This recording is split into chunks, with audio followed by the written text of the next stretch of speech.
Hey there guys, and welcome back to the Travis and Damian Podcast, episode 25. We are available on anchor.fm/Travis Damian Podcast, along with iTunes, Spotify, Google Podcasts, and many more. Today we're going to dive into the news, which there is plenty of, including people moving to Facebook Gaming for streaming, the PlayStation 5 dev kit leaking, the Black Widow teaser trailer, and then Tom Holland onto how he saved Spider-Man in the MCU, quote unquote. Then we're going to get into our recent activities, and then we're going to talk about Life is Strange 2 episode 5 and our overall thoughts on the game itself. So first piece of news is that Disguised Toast is moving to Facebook Gaming, and then shortly after, I think maybe like a week or so later, Zero announced that he was also moving to Facebook Gaming.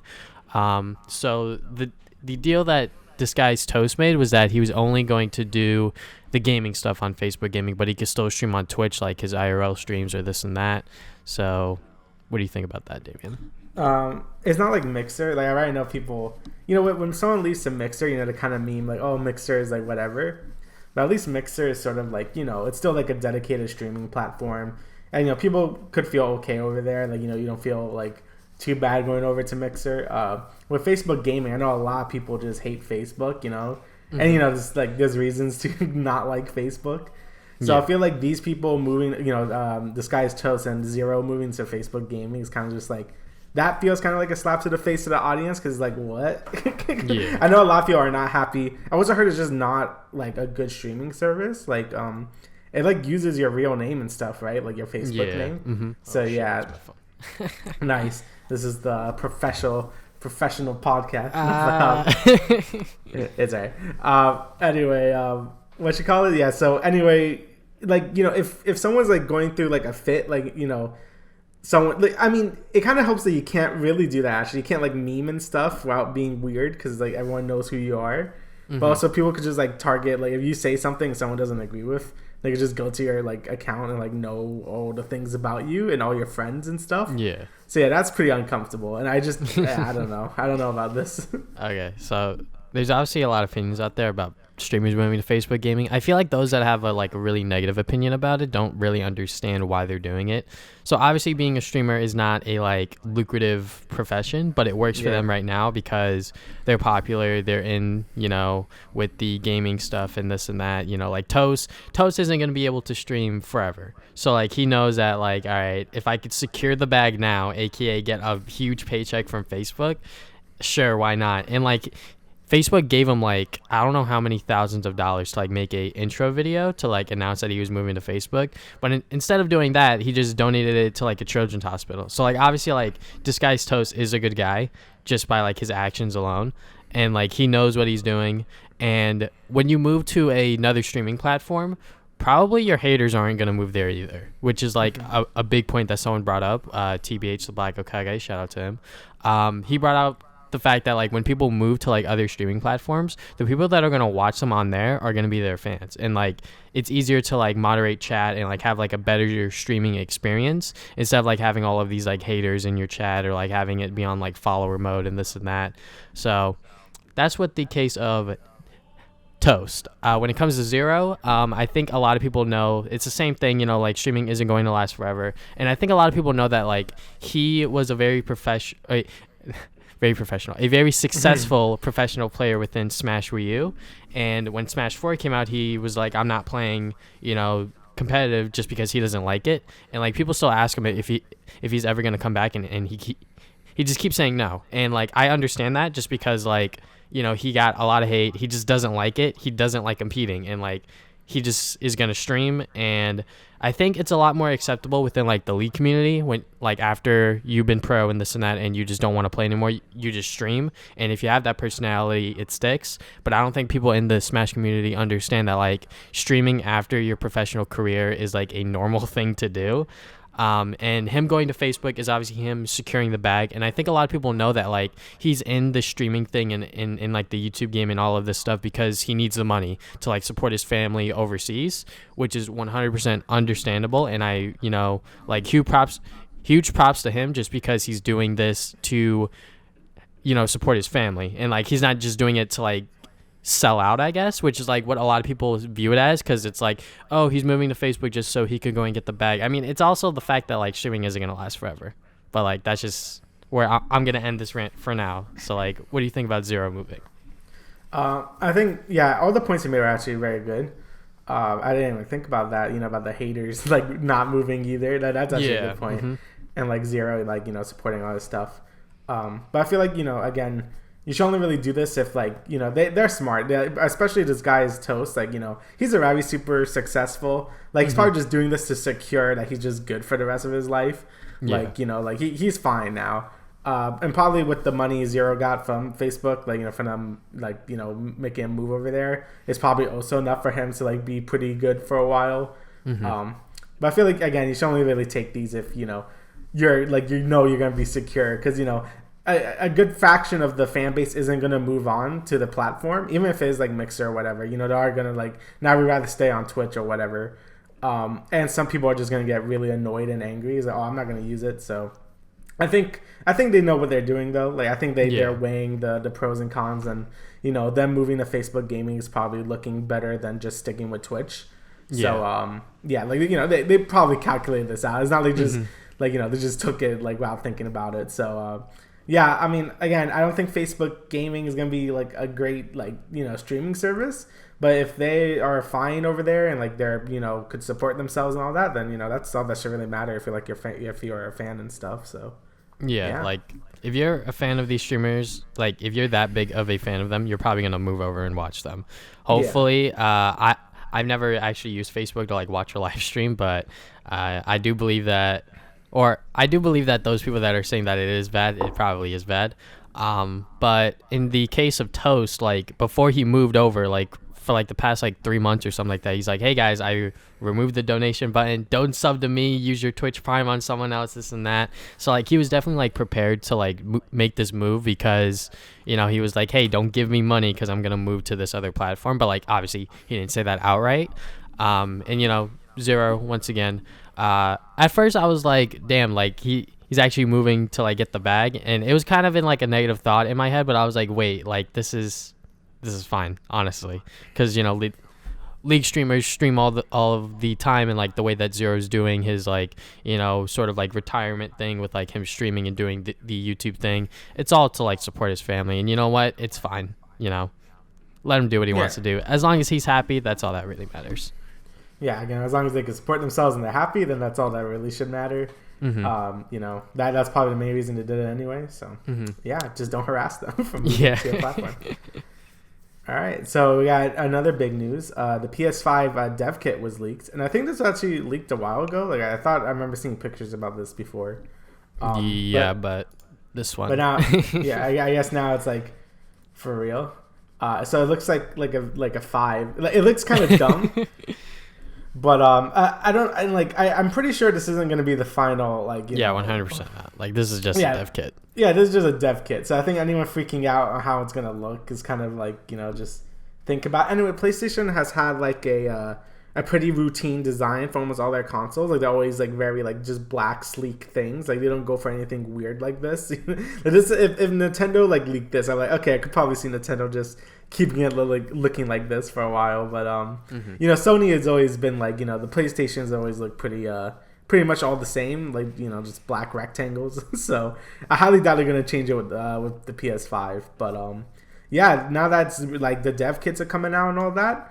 It's coming closer. It's coming out the end of the year and stuff. So, and they're saying there's gonna be SSDs and stuff. There's gonna be better graphics. All the typical things you would expect. But I also feel like the next console generation probably isn't gonna be that big of a leap in terms of graphics. I think it's gonna be more in terms of like performance and stuff like that. Like I was saying in E3, because they're really hyping up like SSDs and like RAM and stuff like that. So, and that's great. Like I think graphics are really good, and like I think you just need the performance, because a lot of games on consoles, they run at 30 frames, or they run at 60 but drop a lot and stuff like that. So I think having a more like stable like frame rate would be great, plus faster loading times, to make them more equal to a PC and stuff like that. So I think the next generation is gonna be good, but I don't think it's gonna be as exciting as like every other generation. But that's just my opinion on that. I mean, I'm just hoping that obviously this is not the final model. Like people that are like freaking out about that, it's like, guys, it's just dev kit, like chill out. But like what you were saying, it probably is going to be mostly about performance. I hope it is, because like in terms of graphics, like there's nowhere else for you to really go when people don't really have 4K TVs still. Like people are still buying like non 4K TVs to this day. So hopefully there's a huge emphasis on like no loading times, or like very little loading times, fast startup, stuff like that, just because I'm so tired of like games taking forever to load, or like frame drops here and there within like a console game. And even like when I buy a disc game and I have to like download it, pretty much install it onto my hard drive and this and that. I just hope that the next generation just makes everything faster and much more smoother, because I just hate sitting around waiting. No, I agree with that. And I think the load times, mostly for games that are coming out at the end of this generation for consoles, have been pretty long. So, and yet we also keep seeing games with a lot of just performance issues in general. So I think, it's time to just for that next console generation to come in. And I think them focusing on more smaller stuff like that is smart. Even if it is less exciting, it is smart. So. Definitely. Yeah. Okay, so next piece of news that DC doesn't know what to do with Superman. So this is just very interesting, because I think DC has ditched the whole like DCEU sort of thing, like like their own cinematic universe, because after Justice League they're like, all right guys, we kind of like rushed this shit, so now they're just doing like their own like little movies about certain heroes or villains like Joker, Aquaman, etc. Wonder Woman's coming out next year. Now they have the Suicide Squad one, so now they actually have no idea what they want to do with Superman. They pitched a thing with Michael B. Jordan and like talked to J.J. Abrams about it, but like they still don't know what to do with it, which is very weird, because like this is Superman. He is probably the most iconic superhero out there, and like you can make so many like stories that are just so relevant today about like politics and stuff like that. Like honestly, I hate politics, but like when you look at today's world and today's landscape in terms of like society and stuff, like it's very easy to like relate Superman to all that stuff. We live in a society. But yeah, I don't know. For Superman, I mean, I personally find him kind of boring. Like if if you do something smart with him, like you're saying, then yeah, that could be cool. But just Superman himself is just a boring character to me, because he's basically invincible. And like it just, I don't know. I was just never a fan of Superman. But again, if they could do something interesting like that, sort of like what they did with Joker, like they did something really cool with Joker. So I think if they just find like a good director and like a nice like maybe like a weird vision that no one else had for this character, I think they can make an interesting movie. But yeah, it is kind of weird that they don't have any plans with Superman when that's like one of DC's biggest heroes. So yeah, like DC still has like their comics, so like they could obviously talk to the comic book writers about it, like, yo, you got any like Superman movie ideas out there, but then again, when I watch Man of Steel at home, I bought it on Blu-ray for like pretty cheap, and I was watching it at home. Like towards the end, I legit fell asleep and woke up to the Blu-ray menu screen, and I was like, well, I guess I'm going to bed. So, but yeah, I mean, DC will do what they want with this character, obviously, but there's no plans for a superhero or Superman movie as of right now. So if you're one of those people waiting for it, it's probably not even going to come next year, probably like 3 years from now or something like that. Yeah, that ain't coming out for a while. They're banking on Batman now. Or Joker. All right, so next, this is some exciting stuff. So there was actually a leak, well, not a leak, but I guess they found like a Spider-Man 4 movie tie-in game, just like Spider-Man 2. Well, like all the Spider-Mans had a Sam Raimi, video game. But it's been discovered that there was one, well, it was going to be one for the Wii, and there's some footage about it. And it looks, it's very like, not done at all. There's only like 2 levels in it, and it's very barren. But it is cool that, there was, I think the script leaked for Spider-Man 4 so a while ago. I think it was the script. Something leaked about Spider-Man 4, like the actual movie. But again, all this got scrapped because of, the whole Sony, rebooting stuff of Amazing Spider-Man, and those didn't turn out too great. And then, Spider-Man Homecoming came out. But yeah, I think it's just interesting that they were just already planning to just make the game already. Like, they didn't really like know what they were doing. So they're just making a Spider-Man game, and it's for the Wii. Was any of the other Spider-Man games on Wii? I don't think so, right? Like any of the movie ones? Was 3? Yeah, I think Spider-Man 3 was. 3 might have had one. I can't remember, but Yeah. yeah, it's kind of cool that Arari just making a Spider-Man for Arari for the Wii. And again, it kind of looks like garbage, but I really like Spider-Man. I think a lot of people love the Spider-Man 2 game. Like, that's great. Yeah. Spider-Man 3 wasn't so great, the movie and the game. So it would have been interesting to see what they would have done with Spider-Man 4. Probably the same thing. But it looks cool that I think you could just aim your Wii remote and like swing around. I think that's what's going on. It looked kind of cool. Yeah. So the way that this game, from what it looked like, it was going to be like sort of like a Shattered Dimensions sort of game where it was like level based and like there were only certain points where you could like web swing and this and that. But the most interesting part about this game, in my opinion, is like the art assets that were in this game. So like, we had like things about like the vulture and like maybe like the rhino and stuff like that. So that's definitely the most interesting part. Obviously the game itself not finished at all, not even close. But it is very cool that there was a game studio that was already tied to like make a Spider-Man 4 movie game. What's it about? We don't know yet. All right, well then I guess we'll get started on that. But yeah, what could have been, but sadly never came to be, sort of thing. But if you guys want to watch this full 27-minute video, it'll be in the description below of the YouTube video. It's a Nintendo Life article with the video attached to it. But yeah, it's definitely very interesting to those that are huge fans of Spider-Man and especially the Sam Raimi films. This is a cool video to watch. So yeah, and it's always like sad that all these Spider-Man 4 things are coming out because I do like the Sam Raimi Spider-Mans, but yeah, it was just never meant to be. Yeah. All right, so now we got the Black Widow teaser trailer. And I thought it looked pretty good. It's a very what you call it, reminds me a lot of Winter Soldier, where it's like obviously gonna be more like military based because Black Widow is an assassin or whatever. So yeah, I think there's some interesting things, and I think that was like her sister or something, like the blonde. Yeah, one they like just hey, she has a sister now. I'm like, all right, cool. Yeah, I don't know if that's it's probably in the comics. I'm not too sure. And some people, or my brother was saying like, hey, they could make her into like the new Black Widow if she doesn't die in this, because the timeline placement's weird. Like, it's where we're getting like a bunch of backstory and stuff of Black Widow, even though she's dead. Spoiler alert, by the way. Oh shit. It doesn't matter if you haven't watched Endgame by now. That's your fault. But anyway, since she's dead, it's kind of weird. I think they want to place this movie like before Endgame or something. Some weird stuff happened. I don't know, man. Like, this movie takes place after Civil War, I believe. Oh, it does? Yeah, I believe it takes place like right after Civil War, and she was like, "All right, I'm gonna find out about my past, whatever." That's just what I was told. But yeah, this takes place right after Civil War, and it's just weird that we're getting like a prequel movie. Yeah.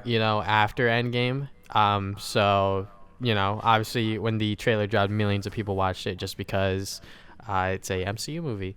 But David Harbour's in it. I forget his character's name, the Red Guardian or something like that. It's pretty much like the Russian version of Captain America. Yeah, Captain Russian. It's really weird seeing Hopper be a Russian. And, yeah, so I mean, I'm excited to see him in that. So yeah, Taskmaster. He was shown off briefly within the trailer. He was like the guy with the bow and arrow or whatever. Yeah. Definitely not a huge fan of this design. It looks very like boring. Yeah, I agree with that. Like, obviously it doesn't have to look exactly like the comics, but like it just doesn't look all that exciting from a design standpoint. But it's another MCU movie. It's probably gonna be a fun action flick with Black Widow in it. So hopefully we get probably like 2 more trailers before the release of it, which is next year, May 1st. Yeah, so it's quite a bit off. But yeah, I'm excited to see another like MCU movie in the style of like Winter Soldier, since I really liked Winter Soldier a lot. So if it's similar like that, then I'm down with it. Again, it's just weird. They're giving like Black Widow a bunch of like character development and like background, even though she's dead, unless they plan to do some weird stuff. But I'm not too sure what's gonna happen. So that's gonna be interesting to see how they handle that. Yeah. All right, so next piece of news that PlayStation is no longer interested in making handhelds. I think that before this news even came out, I think it was kind of obvious to everyone that like they didn't want to do another handheld after the Vita. But when it came to the Vita, like they kind of just shot themselves in the foot with like first up the price point of the memory cards was just dumb as hell. Like having their own proprietary memory card, and then on top of that, the prices of them were just ridiculous, and then there was just no support for it. So in the end, I think it was Sony's wrongdoing as to why the PS Vita failed. Just because it wasn't all that consumer friendly and they didn't take the right actions to bring it back, like into the, I guess, better light or like, make it sell more sort of thing. Right. But yeah, I guess now Nintendo is going to be the only video game developer to make actual handhelds. But, the PSP is still, very, very good in many people's eyes. But yeah, it just sucks that they're not going to make any more handhelds, but it is what it is. Yeah, it's also like the handheld market is now dominated by like, phones. Like a lot of kids play on tablets and all that stuff. Play all those mobile games and stuff. I sound like a boomer, but it's true. Like that's why I think the handheld market is really taking a hit. And like I think Nintendo could stay with it just because the DS and now the Switch are just such big names and stuff like that. And Nintendo is kind of known for its handhelds. While the PSP was really cool, and I love the PSP. I never thought, I don't think it was ever big as like the DS or like it was big, but not as big as like Nintendo's handhelds ever. But it was able to hold its own. When the Vita came out, it kind of just died again because I think it had a lot of problems, and I don't think Sony helped at all. Like once they saw it failed initially, they just didn't want to advertise it. No big games were really on it at all. Like they just kind of gave up on the thing like immediately. Like as soon as they saw it was losing to like the 3DS and stuff, they're like, nah, we're not even gonna bother with this thing. Which is sad because I think the Vita could have been really cool. Like my brother has a Vita. Like he always forgets. But I'm like, oh yeah, you had a Vita. And I play some things on it. I'm like, yeah, it feels good. It has two analog sticks in pretty comfortable locations, and like, yeah. I mean, it just felt like a good console. I thought like the graphics and stuff are pretty impressive for like a handheld. Well, during the time.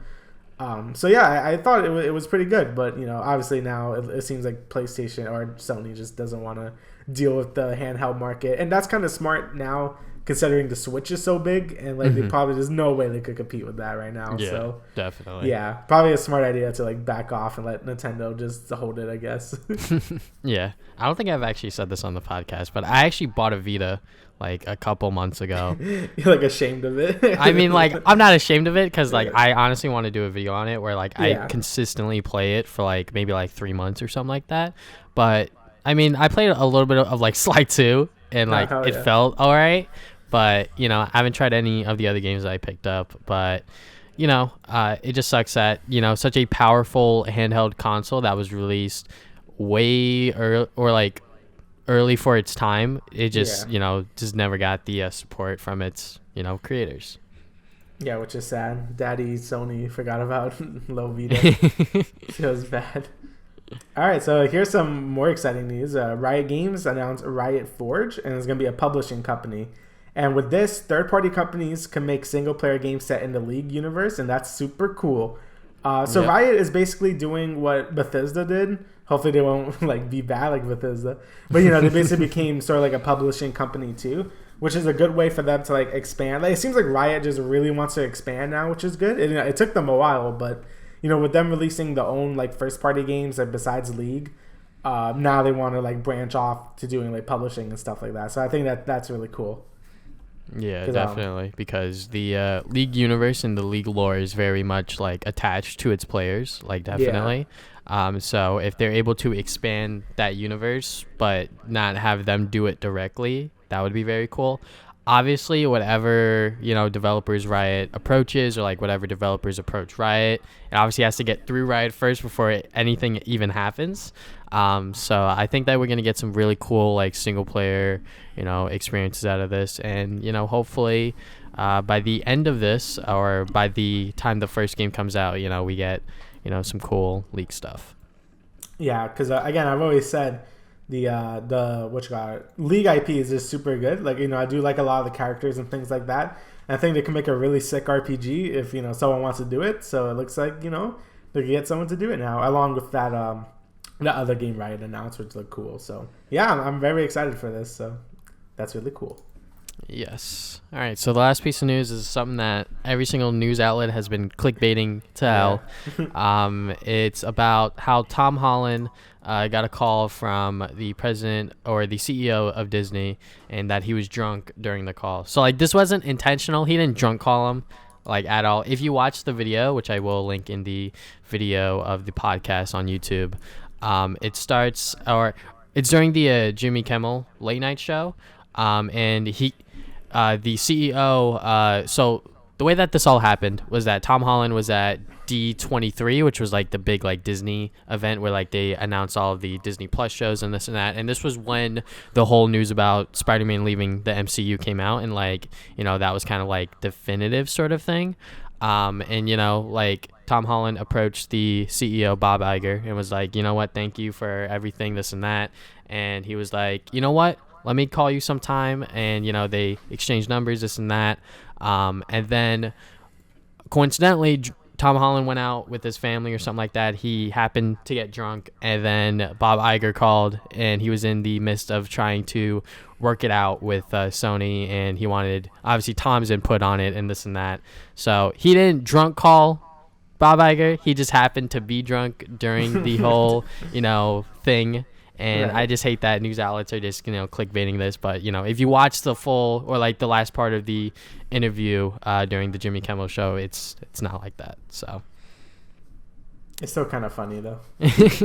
Yeah, I mean, it's just very interesting that like they were like, yeah, we're not gonna work it out, and then they were like, you know what, JK, sort of thing, because like obviously like there's a lot of like differing opinions when it comes to this MCU Spider-Man. And like obviously like every single version of Spider-Man is going to be different, and not every single person's going to like every single version of Spider-Man. I don't expect everyone to. You can't please everyone. But for what Marvel was able to do with this character, for what the circumstances were, I think it's fine. Obviously, he is kind of like Iron Man Jr. in my opinion, but it is what it is. I just have to deal with it, so. Yeah, I mean, I think it fits more now that, again, spoiler, Iron Man's dead. Tony Stark's dead now. So I think they're doing cool things with his character, and it would have been sad if he just left like right after Far From Home when cool things happen at the end. And I want to see like what exactly they're gonna do with that character. Mm-hmm. So yeah, I don't think I mind it as much, like with the Tony Stark Jr. as a lot of people say. Like, I think it's a pretty interesting thing that I've never really seen before, and I think that's refreshing as opposed to like every other Spider-Man media out there. I'm kind of like, I get it. So it's kind of cool to see the MCU do something so different with like such a well-known character. So, but yeah, that's just another topic. But yeah, again, it's funny that all this stuff happened right here. So yeah. How Tom Holland just happened to be drunk. He didn't drunk call him. All right, guys. He just happened to be drunk. Yeah. Freaking news outlets, man. Anyways. Let's get into our recent activities. I'm going to go first. I'm going to lightning speed through these. League of Legends and TFT, obviously. I've actually been playing a lot of TFT, just like chill out and just like play with more people. TFT is really fun, honestly. Obviously, set 2, I have to like relearn all of these characters, but I'm sort of getting the hang of it now. And with the league preseason, it's still the same preseason patch that I talked about last time. It's still very interesting, and every single game is sort of different because of the dragons and stuff like that. And then during Black Friday, I bought 2 games that I'm going to talk about today. DMC 5. I think I'm like halfway through the game now. Goddamn. I finally got to play as Dante, and he's so much fun. Yeah. The first guy you play, I believe his name's Nero. Yeah. He's all right. But V, oh my god, man, V is so much fun because I could literally just press every single button and then I get like a S combo, and I'm like, this is fun. Yeah. But when it comes to most like hack and slash games, I don't really like pay attention to the story. So like what I've been doing is that I've been like listening to podcasts while I play this game, and that's fine because like I have like subtitles on, so like if I want to like listen in on the story, I can like read it. But yeah, DMC 5 is just a super fun hack and slash beat 'em up sort of game. It's so good. I love DMC 5. It is pretty good. And then I played CTR, Crash Team Racing Nitro Field. This is actually a very different kart racer from Mario Kart. It's not obviously like copy and paste. It's obviously a remake of the original PS1 games. So the one thing that really threw me off was how drifting worked. So you had to like drift with the R1 button, and then you had to hit the L1 button at a certain time to get the boost, and you could do it up to 3 times during a drift. So that was like very interesting for me to like sort of like get used to that. But it is really, really, really fun. I haven't played a lot of it because I've been playing TMC 5. I watched Knives Out. That's the sort of like murder mystery movie with Chris Evans and a bunch of other well-known actors in it, and it was really good. It is very, very fun to watch. Just like sort of see onto how this thing unfolds. It's a murder mystery, so everyone's a suspect, obviously. Yeah. And then I watched Kim Possible on Disney Plus because why not? The first season is definitely, or the show is definitely very goofy, but it's just nostalgia as to why I'm watching it. And then Star Wars, The Mandalorian. I haven't watched the latest episode. I haven't watched episode 4 yet. But the first 3 episodes are just really, really good. After watching the first episode, if you don't like the show, just don't continue watching it because, like, I think after watching the first episode, I was like, all right, I need to watch more because, like, the show is just so, so good. And it's only, like, TV PG, which is sort of like a Disney thing, obviously, I feel. Apparently, it went up in rating. Now it's 14. And, like, the first episode was PG, and then the next episodes were 14. But, you can watch. Like, if you're, like, you're fine. It's not that bad. Yeah. And, like, I don't think, like, making it TV or PG-14 or whatever, like, would have changed anything. Like, no, obviously, really. Like, when certain characters die, they do it, like, off-screen or, like, have, like, a certain way of doing it. Yeah. But The Mandalorian, I honestly did not expect myself to like it as much as I did, but you know what? So far, so good. Supposedly, episode 4 is kind of bad, but I think people are just overreacting like Star Wars fans do. Actually, I did watch. I didn't watch episode 5 yet, which came out today. No, okay. Episode 4 is. It's okay. I liked it. It does feel a little fillery, but it really isn't that bad. Like it's good. Yeah. Okay. I'll watch that whenever I can. I thought it was fine, but it does feel a little fillery. But I think it's still good because the show is just great. So. Mm-hmm.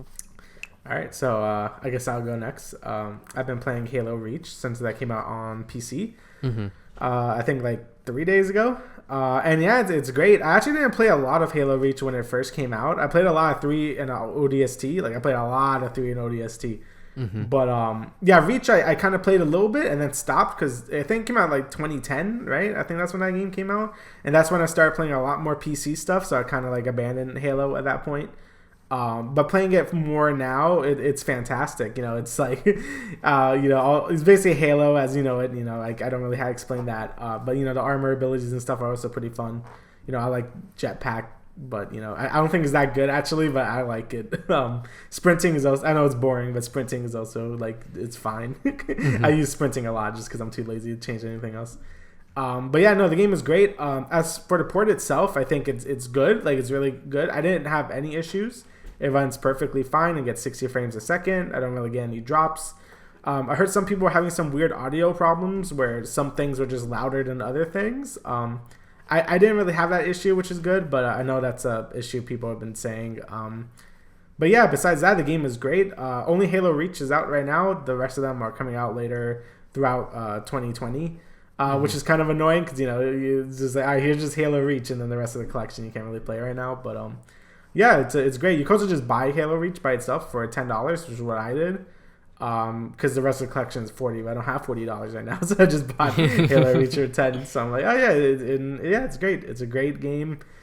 Community is like active as hell right now, and I don't really see that dying anytime soon. So if you feel nostalgic for Halo or you never played Halo before, I think this is a good point to start out on because the Reach is very good. Yeah. I also played Monster Hunter Iceborne, which is the expansion of Monster Hunter, Monster Hunter World, and yeah, it's very good. Basically, everything I said about Monster Hunter World like a few weeks ago applies to the expansion, except now things are a lot harder since this is Master Rank now. So like all the monsters, they kind of expect you to know how to play and stuff like that. So you really gotta make sure you have your build down. You know how to like play your weapon and stuff like that, and like you just know how to play because the game's gonna kick your butt. And I like a lot of the new monsters and stuff like that. They're pretty hard. They have a lot of like cool different attacks and all that stuff. It's Monster Hunter, just more Monster Hunter. I can't really sell it's more than that. It's fantastic. If you like Monster Hunter World, you'll like Iceborne. And then I've been playing Final Fantasy 7 since I've already played 4, 5, and 6. So I'm like, all right, let me play 7 now because I never actually like fully played it. And the main takeaway from this is I'm almost done with the Midgard part, which is only like maybe 5 or so hours of the game. And I'm just wondering, like, how they're gonna make this 5-hour part of the game into like a whole game when a remake comes out? Because the remake is only supposed to be Midgard, and Midgard's only like the tutorial of the game, of like the whole, the original game. So it's really gonna be interesting to see how the remake makes this like 5-hour like thing into like 40 while making it super drawn out. Like, I don't know how they're gonna do it, but I guess we'll see. That's gonna be really interesting. And it's kind of why I'm playing through the original one, because I kind of want to and it's fun, but also because I want to see the differences between the original and the remake when it comes out. So yeah, that's all I've been doing. Okay, so let's get into Life is Strange 2. The final episode came out this past week. So let's talk about that first before we get into our overall general thoughts on it. So episode 5, obviously, like, they're going to cross the border. Like, they're going to try to cross the border at this point. And this has been the entire series leading up to this. So we're finally here. And overall, I thought that the episode, obviously, there's going to be spoilers, guys. Yeah, spoilers. Obviously, whether you cross the border or not, I thought the final episode was like a really good like send off to these two characters, Sean and Daniel. Mm-hmm. Yeah, I think so too. Again, like I thought the ending was just a lot better than the original, and I think a lot of people will agree with that, just because there's a lot of different things that could happen, and it's all influenced from like the whole playthrough, not just like one like binary choice of whether you do a thing or not. It's based on like all the different things and how you did certain things and things like that. So I think that was really cool. That was probably the most impressive thing of this of this season, was that they really listened to that criticism of Life is Strange 1, where you only had really 2 choices and the rest of the game didn't matter at all. This one, it really does matter on what you do with Daniel and things like that. So yeah, I guess, do you want to talk about the overall thoughts, or like you want to go through the first David. Oh yeah, this is really cool. So David from Life is Strange 1 appears in this game, and if you know who David was, that was the stepdad of Chloe in Life is Strange 1. Mm-hmm. And it's cool that you actually get different dialogue depending on what you chose. What was your ending in Life is Strange 1, and I think they actually in Life is Strange 2, like, did you save the Bay or did you save Chloe? Obviously, I chose, I saved the Arcadia Bay. So he was talking to Joyce and things like that. But apparently, if you save Chloe, you could hear him talking with Chloe, and he's like, "Oh, say hi to Max or whatever to me." So yeah, I thought that was a really cool detail. I'm like, "Who's David again?" I'm like, "Oh, yeah. David." Yeah. So like the whole time we were like talking to him about like the police scanner and this and that. Yeah. Like, it finally clicked in my head. I was like, oh, shit, it's fucking this guy. I was like, oh, okay, all right.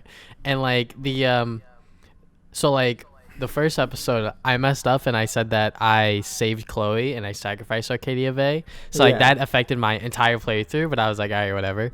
But it was all worth it in the end, because you get to see pictures of Max and Chloe inside of his, like, little place of home. And then that phone call, he does talk to them, and that was very, very cool, and like the whole time I was playing this final episode, I was like, there's like no real connections to the first game other than like the first episode, and then they laid this on me with the whole David thing, and I was like, wow, okay, now it all finally comes together and this and that. But yeah, all right, so when they opened the wall or whatever, and then they were just like standing there for a bit, I was like, what the fuck are you guys doing? Like, I knew immediately something bad was going to happen when they were just like, oh, this is so great, we did it, let's walk back to the car. And I'm like, all right, where's the gunshot? And then Daniel got shot. I'm like, yep, there it is. I was definitely just like, why the fuck are you guys just standing there? Like, fucking Sean, pick him up, go to the car, get the fuck out of there. Yeah. But obviously, fucking all of this shit. And you know what? The politics that are within this game, the whole bigotry and this and that, like, it's real, obviously. Like, just with how the country is now and this and that. We're not going to dive into that stuff. But, like, I was just like, fuck these guys, honestly. Yeah. Just like, fuck these goddamn idiots. And when you are in that prison and this and that, and then when like, Daniel breaks you out, did you like punish them? I just left them there. So, and this is kind of important for how I raised Daniel, where I didn't like use his powers to like hurt anything. That was sort of my thing. I raised them not to do that. I really wanted to, but I didn't. I just let them leave them there. Because if you let them go, they're probably just going to hurt you. So I'm like, why would I do that? And if I hurt them, I don't know. I mean, you probably hurt them. Oh, yeah. Hell yeah, I did. I was like, yo, fuck these people. What happened when you do that? Do you just like slam them on the wall or something? Yeah. Daniel like slams them into the wall and like they like knock out or whatever. And I was like, all right, that's good. And then obviously I set the other family free because I'm not leaving them there. I did that too, yeah. Get the fuck out of here.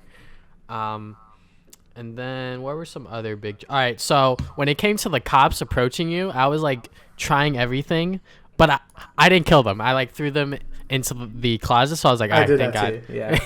Because like I was moving the chair and the cup, but I think I was like a little too late on that stuff, and I was like, oh shit. But yeah, because I thought you were supposed to distract them, so I'm just like, why isn't this working? Then I'm looking back. I was like, all right, thank God the closet prompt came up because I didn't want like Daniel to like kill them or anything like that. So, but what were some other like big choices? If I go through my screenshots here. Yeah, I'm looking.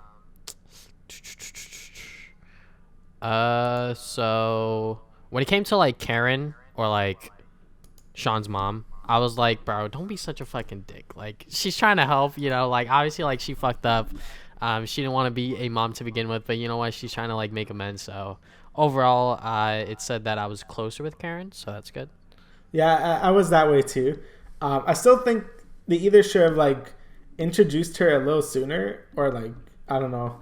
I just felt weird because it's just, like, they really did a 180 on her character where she's, like, oh, like she just kind of, and I still think she's kind of horrible for just leaving and just saying, I just don't want to be a mom even though I had 2 kids. I'm like, I mean, like I get it, but it's like you probably shouldn't just like leave. You know what I mean? Definitely. Yeah. So yeah, but again, she was good this episode. She really helped you out. She brought you to this town away where you're there for a little bit. And yeah, I think she really, and at the end too, she acts like a diversion, I guess, for the police, so they would get her first or something like that. But that didn't really matter in the end because the racist people get you and then you get thrown in jail anyway. Yeah. But yeah. Besides that, I thought the little town you were in the beginning was pretty cool. But that also kind of highlights a problem with this game and kind of the season in general, where it's just like you're in this cool place for a little bit for like maybe like an episode or less. So you don't really get to. You know that you're gonna move on from it. Yeah, you got, and I know that's like I think that's the point, but it's also like kind of annoying because you don't really get to know anyone. Like like the dude in the beginning, I forgot what his the dude with the blog. Like you don't really get to know him that well. Cassidy, you don't really get to know that well either. These people in this town, you don't really get to know that well. I don't know. It's always kind of annoying because it's like it's only you and Daniel. And I get that's the point, but it is like kind of like restricts what you could do with the story, really. So I don't know. I found that kind of annoying, but. So what ending did you get? All right. So the ending I got was the ending where I go through the roadblock, but since I raised Daniel to be a good boy, he he cleared a roadblock for me, but then he just like jumped out of the car and said, "I ain't going." And then Sean kept driving, and then it ended like that. And then the epilogue I got was, Daniel was raised with his grandparents since they can't really prosecute him because he's too young, I guess. Mm-hmm. So he was raised to be a good boy. He's over there in the grandparents' house. He's friends with Chris, Captain Spirit. Mm-hmm. And then he's just having a good time. Then he gets a mail. He gets a letter from the mail. It's from Sean. And in the thing, shows Sean is all happy with, like, Cassidy is there in Mexico. I guess she, like, went over there to say hi to Sean, I guess. Yeah. So, yeah, basically everyone had, like, a really happy ending. And I'm like, oh, I guess I did well. I thought I really messed up for a second because I'm like, oh, crap, I separated them. But the more I think about it, and from looking at the other endings, it seems like Daniel and Sean aren't really meant to be together anyway. Like, just so many bad things happen when they're together. Yeah, so like this ending seems everyone was happy. Like the only bad thing about the ending was, again, they're separated, and 2, it looks like Daniel is under house arrest because he has like a thing on his ankle. So I'm guessing he's under house arrest, but it looks like he doesn't really care that much. But yeah, Sean is happy. He's with Cassidy, and freaking Daniel's like having a good time with Chris and his grandparents. So yeah, that was my ending. So I guess you can assume what my ending was. Yeah, I guess. So obviously, like, the whole game was leading up to us crossing the border. So I was like, fucking surrender? No, fuck that shit. I'm not doing that. Yeah, I didn't do that either. Yeah, I didn't surrender. So I was like, all right, cross the border. Fucking Daniel obviously murders everyone. And then we crossed the border. And then I think my ending was called Blood Brothers. So, like, they open up a, like, mechanic shop. And then, like, some gang members, like, try to pull up. And then Daniel just, like, messes with them. Like, he doesn't, like, kill them, but, you know, he uses his powers to, like, scare them away. And, like, they just sit on the beach and, like, you know, have a drink and this and that. And I'm like, oh, okay. That was all right. But, like, you know, why are they in this gang shit? You know, I was like, oh, God. Because Mexico. Like, I'm Mexican, and I could say, like, even my mom doesn't really want to. It's pretty bad over there in terms of gang violence. Yeah. The only reason I don't think that ending is that great, because I was watching it, this looks all right. And then when a gang member showed up, and then when they're sitting on the beach, like, Daniel does not look happy at all. He's just like, I guess this is my life now. And then they just kind of sit there. So I'm like, okay, so Daniel really isn't happy in Mexico. And I think that was kind of highlighted when Daniel and Sean were like driving, where Daniel was like, well, I even like Mexico. I can't even speak Spanish and all that stuff. So you can really see that he really like didn't want to go to Mexico. He was just doing it because you want to do it. So I like the ending I got, just because, you know, it seems like both of them got what they really wanted, even though they couldn't be together. And I guess I could mention the other two, like, there's 7 endings, but like the other, like, the other 3 endings are like variants of the other. Like, there's 4 major endings, so I could go over those. There's one where this one's just the bad ending. So this is one if you you surrender, but Daniel doesn't want to surrender. So if you train him to be a bad dude, and you want to be a good guy and surrender, Daniel will just kill everyone. You will keep going through the roadblock, but Sean gets shot in the neck and dies. What? Yeah, so he's just dead. So then Daniel like lives on his own in Mexico and just becomes like a gang member. Like, he like dyes his hair blonde and crap, and then he has like a little like memorial for Sean, and, you know, he's like praying to it, and then like a few gang members like come up to him, like kind of just blast them away with his, like, you know, psychic powers and stuff like that. So yeah, he becomes a really bad guy if you do that. So that's the only really bad ending I saw. The other major ending seems like the actual I know there's no canon ending, but this one feels like the right amount of heartbreak and like bittersweetness that I would come to expect from this. It really feels like the Arcadia Bay ending. And this is where you surrender and Daniel surrenders, I think. So you get put to jail for like 15 years, right? Yeah. And Daniel, he like lives his life with his grandparents. So same thing like mine, you know, he lives his life with his grandparents and stuff like that. But fast forwards 15 years, and Sean gets out of jail. You know, they hug each other, Daniel and Sean. There's a variant to this ending where Lila's there too. I don't know how you get that, but Lila's there if you do something right, which is, you know, your friend, your best friend from episode 1.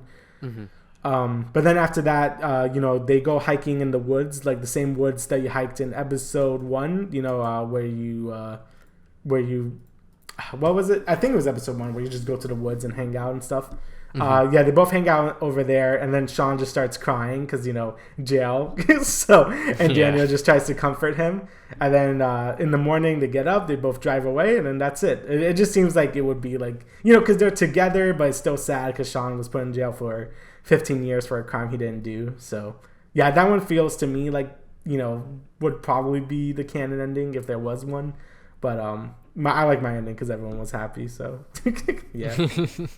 I mean, yeah, but like overall, like the Life is Strange 2 game was really all over the place in my opinion. Like there just wasn't like a thing that I could really get attached to other than the brothers, obviously. Like the game started off like pretty good because it introduced the whole like power thing with Daniel and this and that. But the reason why Life is Strange 1 was so good was because you're the one with the power, and that game's power was very interesting because it actually influenced the gameplay as well with like, you know, going back in time and like seeing the other choice before you make like your final, you know, choice. But with this game, it's just that, he has powers, telekinesis sort of thing. And it's on the little brother, and you kind of just have to like work your way through that, and like sort of like whether you want to show him to be a good guy or a bad guy like I did. It's like whatever you really wanted to do with that character, I guess. But it just seemed very weird that like, you were always constantly moving, so there was never a point where you could really get attached to like the side characters or like your surroundings and this and that, But yeah, I basically agree with everything you just said. I thought the beginning of the game was really good. I thought the ending of the game was pretty good as well, but the middle was just very like whatever. Because again, you have to keep moving and moving, and you couldn't really connect with any of the characters at all. Plus, I just think like going to Mexico, I feel like wasn't as strong as like the whole murder mystery. Well, not murder mystery. Well, sort of like Life is Strange 1 had with like what's going on with his town and all that stuff. I just thought that was just more interesting. I just felt like Life is Strange 1 just had a stronger like narrative and like what it wanted to do. Life is Strange 2 just kind of felt like that's life, and I guess that's the point too. Like, it's supposed to be like going with the flow and just like, with your brother and just like go down the road and road trip or whatever. But I just feel like it made for a lesser narrative than Life is Strange 1 had, just because Life is Strange 1 was just more focused on what it wanted to do. And they did it really well, in my opinion. So, Life is Strange 2 just didn't really hit that same point with me that the first one did. I still think it was okay. I still think it's probably worth playing if you like Life is Strange 1. But I definitely probably won't remember this game as well as I did Life is Strange 1 in a few years. So yeah, definitely. This second game just was like there were some like really good like high points like the last episode and the first episode, but there were some like really bad points with like I would say like episode 3 was probably like the worst episode out of all of them. I don't even remember that one. Is that the weed farm one? Maybe. I'm not. I don't see. I can't remember.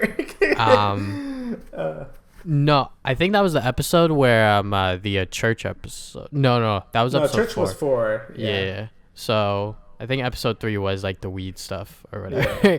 But yeah, like they just like introduced like a lot of like new elements to like try to keep it interesting still, but like you knew that you were gonna move on or like something bad was gonna happen, So yeah.